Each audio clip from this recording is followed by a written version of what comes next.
kay 8:5 si Kristo ang Kordero nga gisunod sa madaog ng mga unang bunga. Naingon niya sa gawon ang mga unang bunga ngadto sa dapit kagipuyan sa Dios aron maana sa iyang presensya o kay Kristo. Ang mga unang bunga mauban ng mga unang nangahilog sa umahan sa Dios. At nasabot kini nga lalingkod ang mga mananaog sa dili pa maabot ang dakong kasakitan.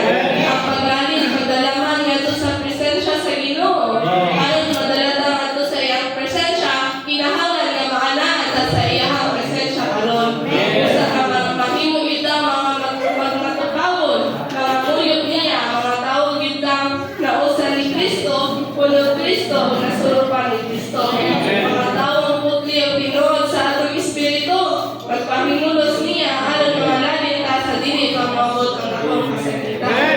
O magatihan kita sa pulong-pulong nga nagsimbolo sa himaya sa Diyos. Nga ibalot sa Ginoo panahon. Ang paglain, ikinahanglan ko dahil sa Ginoo ang batang lalaki nga makikaway sa kaaway ay mas kusgan ba ng batang lalaki kaysa sa batang babae. O labi pag-ikot niya dahil ikinahanglan ang mga unang bunga na makikaway sa kaaway o aron matagbaw ang Ginoo. Itong kinabuhi, mahamtong ka na mabunod sa Diyos ng kinabuhi na isang nato. And pakita din ang pagkatransforma iya sa unod nga matabulikong kaya gamit sa Diyos sa pagpakailap sa Diyos ng kinabuhi o kinaya dini nato sa tanang paamin sa atong pagkatao. Labi na yun sa atong kalat. And nagdala ni Kristo sa iyang kalato nami sa atong pagkatao ingon nga bagong elemento nato o kinanay nga naghawas sa daan natural nato elemento. And ang bunga nini matransforma ta nato sa iyang dagway nato pa masama sa dagway sa panganay anak sa Dios. Ingon nga daghan niyang soon. And ang pagkamatarong mao sa karanan o palagyanan aron makapamit ang Dios sa iyang kaugalingon. Ingon nga grasya dinhi nato. And naghatag nato paruganan sa pag-angkon kang Kristo nga atong grasya kining pagkamatarungan. Kaya sa paghatag og grasya kanato gipadayag sa Dios ang iyang pagkamatarong. Amen. Support guys, pagpumili sa atong kaugalingon na igsoon. Amen. Walking with God is a matter of denying ourselves and igsoon. Amen. That this means that we deny ourselves because we need to be one with God in His presence and igsoon. Amen. Nga ganoon din nga ang ato din paglakaw wala din ang inusaran tumaruban na to ang Diyos na igsoon. Nagiti ko by the Christians ang mawalagway sa pagkalalim, nga nagulagway sa akot sa nagahinog nga amahan. Namatod pa sa bugna 14, duha ka matang sa paglalim. Ang pagkalalim sa unang bunga o ang pagkalalim sa alanihon. Sa usang bahin, ang unang mahinog mao ang unang bunga. Ang unang maani. Sa lain bahin sa ang lain mahinog o lain maani. Apan sa diyang maabot ang Diyos, nagpakita at ining pag-aniha, pagkakuhaon di ay ikay sa yuta. Walay lain kung dili ang mga magtotoo. Kita ay katong mga unang bunga. Busa, aron una kang mahinog, unang bunga, makanunay man kang mapreserba diya sa Kordero. Yes. Nga mao si Kristo ug mga madaog ug unang bunga. Amen.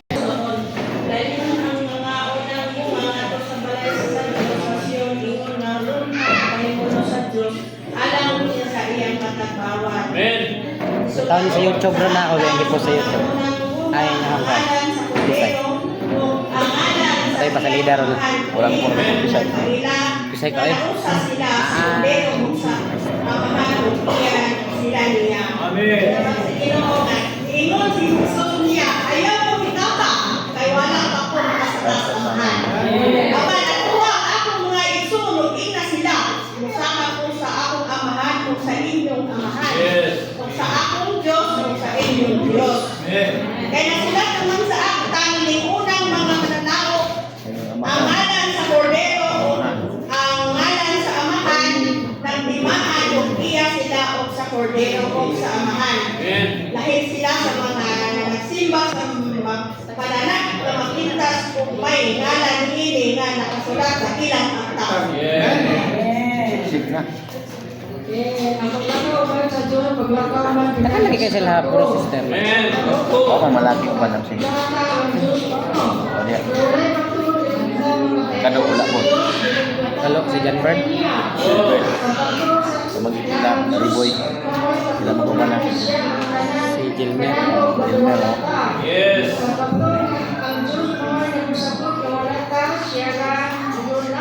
Amen.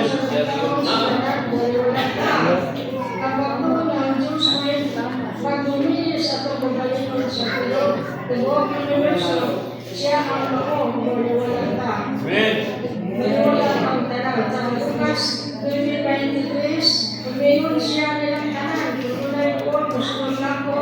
Padumlias sa ulinon. Pasana sa krus adaw-adaw. Sunda na. Let him deny himself, take up his cross and follow me.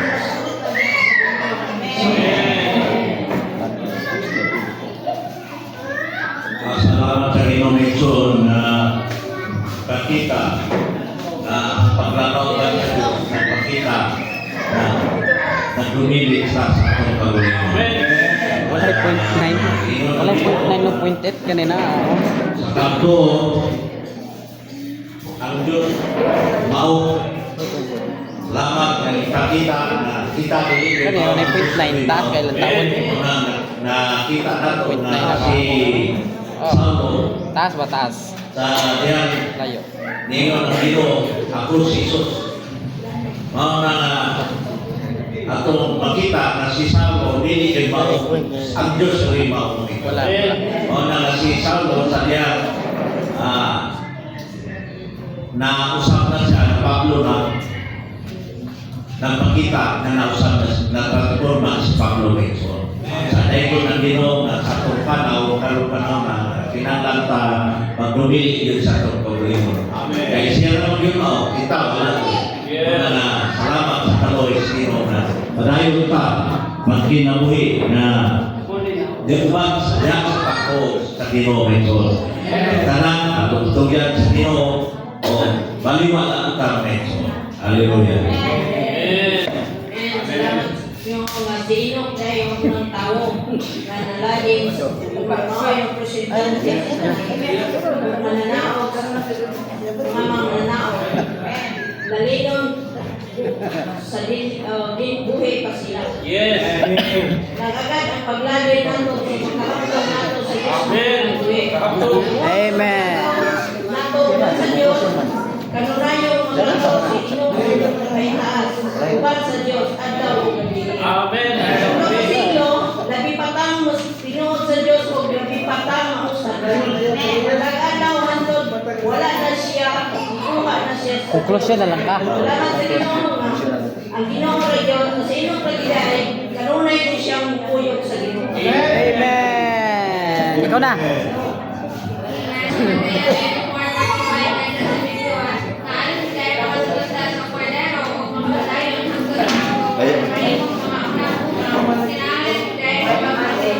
Yes. Kapatid Malos. Amen.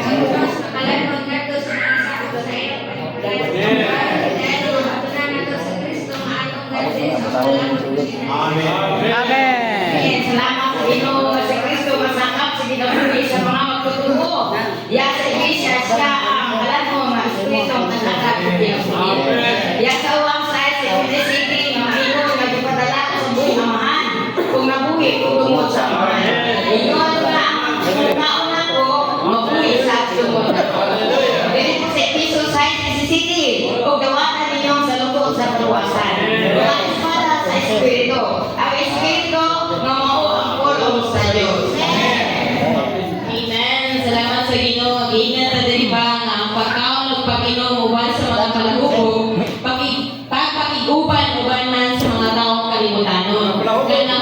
takit kami cameraman.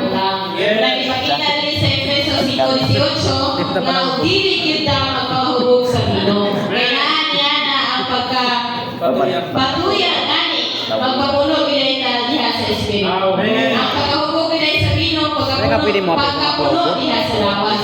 Samtang ang pagkapuno diha sa Espiritu, sa atong Espiritu ang ipangalan sa pagkapuno o Kristo hangtod sa mahimo gamot na ang pagkahubog o bino sa atong lawas, paghimo man nato pagkamalangutayon. Apan ang pagkapuno diha sa Espiritu o Kristo o sa kaumanan sa Dios pagpagawas kay nato. Kristo diha sa pagpamulong, pag-awit o pagsanmo o pagpasalamat bilay sa Dios. Pinaagi ay ini makapagpasakupay kita sa usag-usag mga Ginoo. Wala. Suka lang daw atong kwan. Salamat kay sa Ginoo malang sulong sa mga kaya sa makita na kinahanglan dahil kung kita yung unang bunga, kinahanglan magkataw-tawan sa Diyos kung atin sa atong pagtuo. Unang tayo pagtuo sa Diyos, nalituo ta nga siya ang magluwas nato sa tanan natong dili pagkamatarong. Kaya aron magantihan ka niya sa umabot niya pag-anhi niya mga kaigsunan. Atong makita din sa liturgy nga ang pagtuo kini ang kalipay. Bali wala tayo nakita bali wala ta o walay laing nakita kung dili si Kristo ra sa himaya. Magbabalus siya ang Diyos sa tanan nga nagtimuha niya. At kung makita din nga si Apostol Pablo nang himatuod siya sa Ituan 16 walay laing paagi. Walay makapahimuot sa Diyos kung dili pinaagi sa atong pagtuo. Ay ang rule sa Diyos, kinahanglan dahil na magtuo siya na adunay Diyos. O tagtihan niya ang tanan na namita niya. Amen. Timuha na makabatunta sa pagtuo kalipay na aron ka magantihan. Sama ni Abraham sa Genesis nang himatuod ang Diyos kaniya na makabatun siya og daghang kaliwat. Huwag malipayon siya nagpaabot sa ipamulong sa Diyos kaniya. Huwag natuman ang ipamulong sa Diyos kaniya. Mao ka na ang kalipay na nabatunan ni Abraham sa dihang ituman sa Diyos ang panghimatuod sa Diyos diha kaniya. Kung makita ko si Apostol Pablo sa Pilipos na himatuod siya na wala kasi laing gitinguha. Kung gibali wala niya ang tanan tungod sa pagkabiliho ni Kristo. Mao nga gibasura niya, hindi mo niya wala bili tungod sa kahibalo niya may tungod ni Kristo.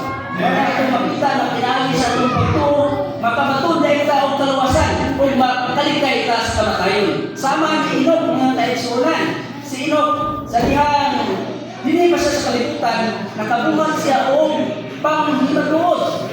May tungod sa Diyos. Nakabuhat siya ng mga butang na nakapahimuot sa Diyos. O wala siya agis kamatayon. Tungod gilangin siya sa Diyos. Mawag kinalangguan nga atong makita na ganti na liyatan sa Diyos alam niya. Ay wala ko siya mawag kamatayon. Ni gilangin mo siya sa Diyos. Kung atong makita na pinagi niya sa atong pagtuo, makabatulta sa mga butang mag-isaad sa Diyos nganti ka nato. Nagkinahanglan niya ay na dunay kita'y pagtuo sa Ginoo. Kaya kini pagtuo, mao kini usa ka paagi nga kita mahimo nga may hugma sa Ginoo, makabaton sa dugang hugma sa Ginoo alang sa iyang pagbuhat sa kamaligayon. Amen. Amen.